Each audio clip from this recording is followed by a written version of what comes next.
우리 하나님 말씀 잡겠습니다. 고린도전서 15장입니다.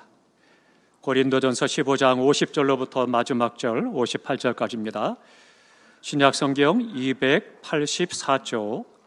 284쪽 고린도전서 15장 50절로 마지막 절 58절까지입니다. 저와 함께 한 절씩 소리를 모아서 큰 목소리로 교독하겠습니다. 제가 먼저 50절 봉독합니다. 형제들아, 내가 이것을 말하노니 혈과 육은 하나님 나라를 이어받을 수 없고 또한 썩는 것은 썩지 아니하는 것을 유업으로 받지 못하느니라. 보라, 내가 너희에게 비밀을 말하노니 우리가 다 잠잘 것이 아니요 마지막 나팔에 순식간에 호련히 다 변화되리니, 나팔 소리가 나매 죽은 자들이 썩지 아니할 것으로 다시 살아나고 우리도 변화되리라. 이 썩을 것이 반드시 썩지 아니할 것을 입겠고 이 죽을 것이 죽지 아니함을 입으리로다. 이 썩을 것이 썩지 아니함을 입고 이 죽을 것이 죽지 아니함을 입을 때에는 사망을 삼키고 이기리라고 기록된 말씀이 이루어지리라. 사망아, 너의 승리가 어디 있느냐? 사망아, 내가 쏘는 것이 어디 있느냐? 사망이 쏘는 것은 죄요 죄의 권능은 율법이라. 우리 주 예수 그리스도로 말미암아 우리에게 승리를 주시는 하나님께 감사하노니. 다 함께 봉독합니다. 그러므로 내 사랑하는 형제들아, 견실하며 흔들리지 말고 항상 주의 일에 더욱 힘쓰는 자들이 되라. 이는 너희 수고가 주 안에서 헛되지 않은 줄 알미니라. 아멘. 아멘. 오늘은 본문의 말씀을 가지고 감사합시다에 대해서 말씀을 드리도록 하겠습니다. 한 가지 여쭤보겠습니다. 행복해서 감사합니까? 아니면 감사하니 행복하던가요? 우리의 삶 속에서 순간순간 그런 질문을 하게 됩니다. 생활 속에서 내가 행복할 때 감사하기도 하고 또 감사해 보니까 행복이 찾아오는 그런 것들을 또한 경험하게 됩니다. 미국의 모 광고회사에서 갤럽 조사와 함께 미국에 있는 84개의 대도시를 중심으로 해서 행복도를 조사를 했습니다. 얼마나 행복한가라고 하는 부분을 이야기하는데요.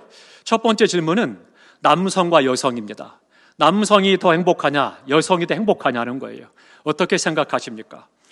그 조사에 보면 결과가 그렇습니다. 여성이 남성보다 18%가 더 행복하다라고 그래요. 뿐만 아니라 두 번째 질문은요, 기혼자와 독신자입니다. 그러면 기혼자와 독신자 중에 누가 더 행복하냐, 그렇게 질문을 했을 때 그 결과가 기혼자가 독신자보다 12%가 더 행복하다라고 대답을 했다고 합니다. 세 번째로는요, 대졸자와 고졸자 누가 더 행복하겠느냐 질문을 했을 때 대졸자가 고졸자보다 17%가 더 행복하다라고 대답을 했고요. 백인과 나머지 모든 유색 인종들 둘 사이에 누가 더 행복하냐 질문을 했을 때 백인이 유색 인종보다 11%가 더 행복하다 그렇게 대답을 했다라고 그래요. 근데 뭐 이런 질문들은 다 그냥 그러려니 할 수 있습니다. 그런데 마지막 질문이 중요합니다. 신앙인과 비신앙인 중에 누가 더 행복하냐 이것을 질문했더니 신앙인이 비신앙인보다 무려 40% 이상이 행복하다라고 대답을 했다라고 하는 것입니다. 그리고 그 밑에 꽃표로 해서 중요한 편견을 얘기를 하기를 하나님께 감사하는 삶이 행복의 요소로 나타난 통계다. 그렇게 그 밑에다가 기록을 했습니다. 맞는 이야기입니다. 하나님께 허락하신 그 은혜로 말미암아 그래서 감사하게 되고 감사할 때 그 삶에 행복이 넘치는 것을 볼 수가 있습니다. 우리가 주님께 드리는 감사는 무조건에서부터 시작해야 합니다. 이것 때문에 감사하고 저것 때문이 아니라 무조건에서부터 감사가 시작이 돼야 된다라고 하는 것입니다. 이유는 우리가 드려야 되는 감사의 조건이 너무나도 크고 너무나 많기 때문에 일일이 다 감사할 수가 없는 상황이 되는 거죠. 그러니까 하나님 앞에 무조건에서부터 시간적으로는 시시각각으로 감사해야 되고 숨 쉬는 그날까지 감사해야 되고 아니 영원히 감사하는 삶을 살아야 된다. 그것을 성경은 말씀해주고 있는 것입니다. 히브리 사람들은요, 감사라는 말은 야다 그렇게 말합니다. 이 야다라고 하는 단어가 우리말로 감사입니다. 근데 이 말의 뜻은 이런 뜻입니다. 손을 펴서 하나님을 예배한다, 높인다, 경배한다, 그런 뜻입니다. 그러니까 감사한다는 건 뭐예요? 내 모든 것을 들여서 하나님을 높이고 예배하고 경배한다라고 하는 것을 말씀하고 있는 겁니다. 그러니까 세상의 감사와 우리 믿는 성도들의 감사가 차원이 다르다라고 하는 거예요. 그 감사가 큰 차이가 있는 거죠. 시편 116편 17절에 말씀합니다. 내가 주께 감사제를 드리고 여호와의 이름을 부르리이다, 그렇게 고백했습니다. 이 시인은 고백합니다. 내가 감사를 드리고가 아니고 감사제를 드리고 감사제사다, 그렇게 말씀하고 있습니다. 구약에서는요, 이스라엘 백성들은 하나님의 백성으로서 의무적으로 당연히 제사를 드려야 했습니다. 그러니까 하나님 앞에 제사를 드리는 것을 감사제, 그렇게 이야기를 하고 있는 거죠. 그러니까 반드시 해야 할 의무가 하나님께 감사 제사를 드려야 되는 것이죠. 해도 되고 안 해도 되고 그런 것이 아니다라고 하는 것입니다. 바울은 그래서 데살로니가 후서 2장 13절에 말합니다. 마땅히 하나님께 감사할 것은, 그렇게 말씀하고 있죠. 그러니까 마땅히 하나님 앞에 감사해야 된다라고 하는 것입니다. 또 데살로니가 후서 전서 5장 18절에 보니까 범사에 감사라, 이는 그리스도 예수 안에 있는 너희를 향하신 하나님의 뜻이다, 그렇게 말씀을 하고 있습니다. 그러니까 하나님의 뜻이기 때문에 당연히 마땅히 의무적으로 감사할 것을 성경은 말씀해 주고 있는 거죠. 그러면 우리가 생각해야 되겠습니다. 무엇을 감사해야 되겠습니까? 이게 중요한 거죠. 오늘 본문 57절에 이렇게 말씀합니다. 우리에게 이김을 주신 하나님께 감사하노니. 다 함께 하십니다. 나에게 이김을 주신 하나님께 감사한다. 이게 중요한 겁니다. 이김을 주신 하나님 앞에 감사한다라고 하는 거죠. 고린도전서 15장은요, 부활의 장입니다. 우리 성도님께서 이 부활의 믿음이 연약하고 믿어지지 않으면 이 고린도전서 15장의 말씀을 계속 읽고 기도하시기 바랍니다. 우리 가운데 부활의 놀라운 은혜를 경험하게 될 것이고 이 믿음이 확신 가운데 거하게 될 것입니다. 그래서 예수님의 부활과 더불어서 우리 모든 믿는 성도들이 부활할 것이다, 이것을 고린도전서 15장에 잘 가르쳐주고 있습니다.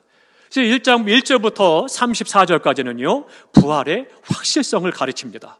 그리고 35절부터 마지막 절까지는 부활의 성격, 부활한 모습이 어떤 것이냐, 이것을 우리에게 잘 보여주고 있습니다. 그러면서 바울은 이야기합니다. 우리 그리스도인들이 죄와 또 그 죽음으로부터 이김을 갖게 하시는 분이 하나님이시다라고 하는 것을 이야기를 하고 있는 거죠. 그래서 하나님께서 우리로 하여금 죄를 이기게 하고 사망을 이기게 하셨다라고 하는 거예요. 그래서 감사한다 말씀하고 있는 거죠. 57절에서 이김을 주시는 이란 말씀의 뜻은 현재 분사입니다. 무슨 얘기인가 하면 한 번 이기고 끝나는 것이 아니고 날마다 계속해서 우리를 이기게 하신다는 거예요. 계속해서 승리하게 하신다라고 하는 겁니다. 그러니까 하나님께서 나에게 계속해서 평생 동안 이김을 주시는 하나님이심을 믿으시기 바랍니다. 그래서 말씀하기를 이김을 주시는 하나님께 감사하노니, 그렇게 말씀하고 있는 것입니다. 운동선수의 소망은 어떻습니까? 모든 경기에서 항상 이기기를 원하는 거죠. 이번에 이제 월드컵이 시작이 되면서 앞에 두고 많은 나라들이 이런저런 재밌는 통계를 내놓더라고요. 근데 보니까 카메룬이라는 나라에서 대한민국은 예선 탈락할 거다, 그런데 월드컵에서 우승은 카메룬이 우승할 거다, 망발을 이야기를 했습니다. 왜요? 현실은 그렇다 못하지만 우리나라가 우승했으면 좋겠다는 그 생각을 이야기를 하는 거죠. 마찬가지입니다. 그런데 소망은 그렇다 할지라도 현실은 그렇지 못하다라고 하는 것입니다. 바울은 오늘 본문에서 말합니다. 하나님은 우리에게 날마다 승리를 주시니 그 하나님께 감사한다 말씀하고 있는 것입니다. 그런데 조건이 있습니다. 단, 누구에게 승리를 주시느냐? 내가 예수 그리스도의 부활을 믿고 그 안에서 구원의 은혜로 살아가는 사람, 그 사람을 계속해서 승리의 은혜를 주신다 말씀하고 있는 것입니다. 사랑하는 성도 여러분, 예수 안에 있으면 내가 지는 것 같지만 사실은 이기는 것입니다. 예수 안에 있으면 내가 실패하는 것 같지만 사실은 그것이 성공의 길이 됩니다. 예수 안에 있으면 죽지만 다시 살게 되는 거죠. 왜요? 하나님께서 이김을 주시기 때문입니다. 구약 성경에 보면은요, 이스라엘 백성들이 수와 많은 전쟁을 합니다. 그 많은 전쟁을 하는데 그 많은 전쟁을 이길 때도 있고 질 때도 있었어요. 그 원인이 어디 있었습니까? 이스라엘 백성들이 뭐 이렇게 훈련을 잘하고 군사를 키우고 좋은 무기가 있어서 이겼고 그런 것이 없어서 졌습니까? 아닙니다. 성경을 잘 읽어보시면 그 전쟁에서 이기느냐 지느냐라고 하는 것은 하나님이 주신 거예요. 하나님께서 그 전쟁을 승리하게 하셨고 하나님께서 그 전쟁을 지게 하셨다는 거예요. 하나님께서 이김을 주신다는 거죠. 그럼 한번 생각해 보시기 바랍니다. 이스라엘 백성들 애굽에서 나왔어요. 가나안 땅을 가기 위해서 광야를 지나갑니다. 그리고 젖과 꿀이 흐르는 가나안 땅, 축복의 땅 앞에 딱 섰어요. 근데 뭐가 딱 가로막고 있어요? 가장 견고하고 큰 성 여리고성이 딱 버티고 있는 거죠. 그러니까 어떻게 하겠습니까? 열두 정탐꾼을 보냅니다. 와서 보고를 합니다. 안 됩니다. 우리는 밥입니다. 메뚜기입니다. 뭐 다양한 보고를 하잖아요. 근데 여호수아와 갈렙이 믿음의 눈으로 보고 그리고 믿음의 보고를 했죠. 하나님께서 우리와 함께 하시면, 그들을 우리에게 붙여주시면 우리가 그 성을 차지하리이다. 하나님께서 허락하시면 하나님께서 이기게 하실 것이다. 그것을 말씀하는 거죠. 그래서 어떻게 됐어요? 그들 하나님의 말씀하신 대로 그 성을 돌고 결국 그 성을 다 무너뜨리고 이김을 주신 분이 바로 하나님이십니다. 그 전쟁에 승리하게 하신 분이 하나님이신 거예요. 그러면 그 다음 보겠습니다. 두 번째 전쟁이 뭐였어요? 아이성과의 전쟁이에요. 아이성, 참 아이러니하죠? 말 그대로 작은 성이에요. 어린 아이와 같이 몇 명의 군사만 올라가도 능히 이 여리고성을 이겼는데 그까짓 거 작은 성 못 이기겠어요? 그러니까 정예부대만 보내도 돼, 그런 생각을 갖고 있는 성이죠. 그런데요, 부끄럽게도 그 작은 성에 올라가서 전쟁에서 패하게 됩니다. 왜 그랬어요? 그들 안에 말씀에 순종하지 않고 죄를 지은 사람이 있었기 때문에 하나님께서 이김을 주지 않으셨다라고 하는 거예요. 그래서 하나님 앞에 나와 기도합니다. 하나님, 이게 무슨 일입니까? 이 여리고 성을 이기게 하셨는데 왜 이 작은 성, 보잘것없는 아이성에서 왜 우리가 실패하게 하셨는지요? 그때 말씀하시는 거죠. 너희 안에 죄가 있기 때문이다. 결국은 승리하는 것도 이기는 것도 하나님이 주시는 것임을 믿으시기 바랍니다. 그래서 바울이 이야기합니다. 우리에게 이김을 주시는 하나님 앞에 감사한다, 그렇게 말씀하고 있는 것입니다. 사랑하는 성도 여러분, 병든 사람이 고침을 받는 것도 하나님께서 고쳐주셨기 때문입니다. 죽었던 나인성 과부의 아들을 살리신 것도, 죽은 지 나흘이나 된 나사로를 살리신 것도 하나님께서 그들을 살리셨기 때문이라고 하는 것입니다. 그뿐입니까? 오늘 나는 어떻습니까? 나 같은 죄인이 용서함 받고 구원받아 영생을 얻은 것도 하나님께서 이김을 주셨기 때문에 우리가 죄를 이기고 사망을 이기고 하나님의 자녀로 은혜 가운데 생활하고 있는 거죠. 뿐만 아니라 하루하루를 나로 하여금 이기며 살게 하시는 하나님의 능력이 함께 하시기 때문인 것입니다. 사랑하는 성도 여러분, 이기게 하시는 하나님을 믿는 이 믿음 안에서 이 땅의 어려움과 환난과 시험 속에서도, 어떤 핍박 속에서도, 어떤 고난 속에서도 이김을 주시는 하나님의 은혜로 승리하며 살아가시기를 주님의 이름으로 축원합니다. 그렇기 때문에 감사해야 된다라고 말씀하고 있습니다. 그러면 우리가 두 번째로 생각할 것은요, 감사하면 어떻게 될까요? 감사하는 자에게 주시는 축복입니다. 첫 번째로는 나의 신앙이 성숙하고 우리의 삶이 풍요로워진다는 겁니다. 이게 놀라운 감사의 축복입니다. 우리 개인의 신앙의 성숙 여부, 내 믿음이 얼마나 성숙했느냐, 이것을 판가름하는 방법은 여러 가지가 있지만 그 중에 하나가 감사입니다. 그의 감사의 삶을 보면 얼마나 인격이 성숙한 사람인지, 얼마나 믿음이 영적으로 성숙한 사람인지 그것을 분별할 수가 있습니다. 신앙에는요 3단계가 있습니다. 첫 번째 단계는 받는 단계입니다. 그래서 구원을 받습니다. 은혜를 받습니다. 성령을 받습니다. 축복을 받습니다. 받는 단계예요. 너무나도 귀한 거죠. 그러니까 그들의 기도 내용은 뭐예요? 주시옵소서. 이 기도가 주로 많이 이루게 됩니다. 이것도 귀한 겁니다. 우리 성도님께서 하나님께서 많은 은혜와 복을 주셔서 받는 축복이 있기를 축복합니다. 그러면 또 하나의 두 번째 단계는요, 어떤 단계냐? 감사의 단계입니다. 내가 받은 것을 깨닫고 감사하는 단계죠. 그래서 어떻게 돼요? 사랑에 감사하고 받은 바 은혜와 축복에 감사해서 주님 감사합니다. 이 고백의 기도를 많이 드린다라고 하는 거죠. 세 번째 단계는요, 드리는 단계입니다. 이제는 감사를 구체적으로 실천해서 하나님 앞에 드리는 것입니다. 감사하기 때문에 시간을 드립니다. 감사하기 때문에 마음을 드립니다. 감사하기 때문에 헌금을 드립니다. 감사하기 때문에 생명을 드립니다. 하나님 앞에 드리는 단계가 되는 거죠. 그렇기 때문에 이 단계가 헌신의 단계요, 성숙하되 가장 성숙한 믿음의 단계에 있다, 그렇게 말할 수가 있는 것입니다. 천국에서 주로 사용하는 대표적인 용어들이 있습니다. 뭘까요? 천국에서는요, 주로 성경에 보니까 감사와 아멘, 이 용어를 많이 쓴다라고 하는 것을 볼 수가 있습니다. 대표적으로 요한계시록 7장 12절에 이런 말씀을 합니다.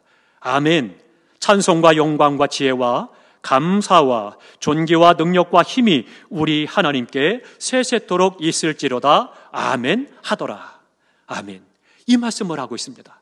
그러니까 천국의 하나님 앞에 마음껏 손들어 영광을 돌리고, 그리고 찬송하되 뭐예요? 감사하고, 그리고 나니까 아멘 하더라, 그렇게 말씀하고 있습니다.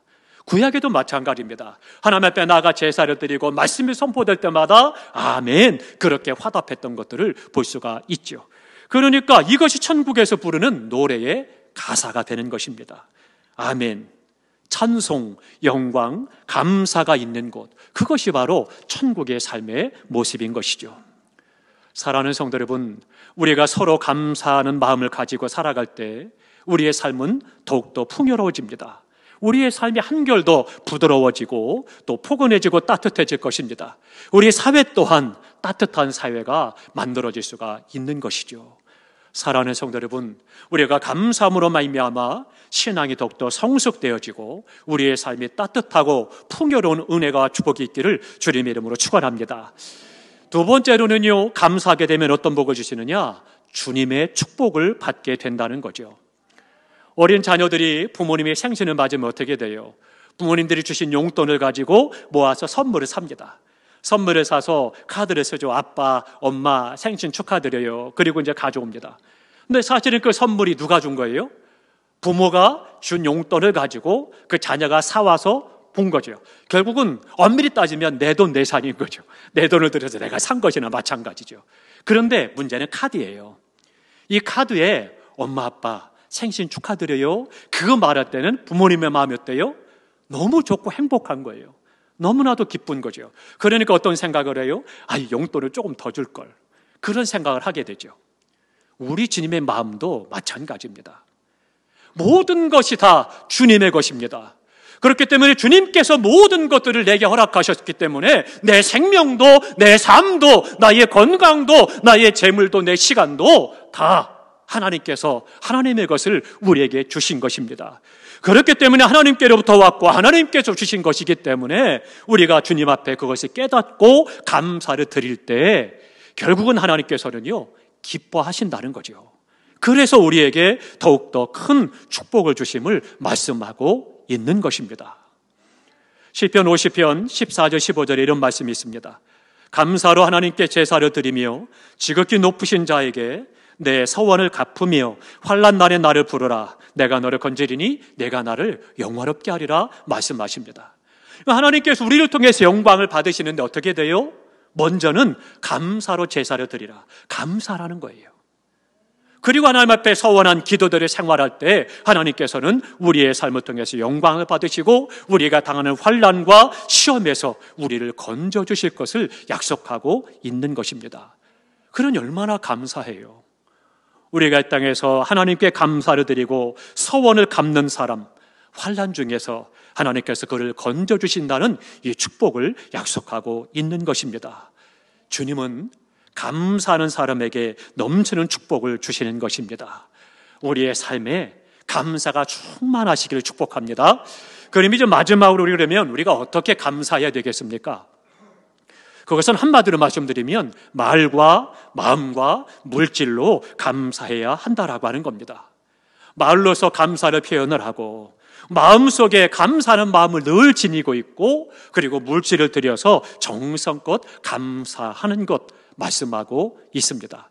이제 우리가 다음 주면 추수감사주일로 지킵니다. 주님 앞에 예물을 드릴 때 그냥 뻘쭘하니 물질만이 아니라 입술로, 마음으로, 또 물질로 주님 앞에 정성을 다해서 감사할 수 있기를 주님의 이름으로 부탁합니다.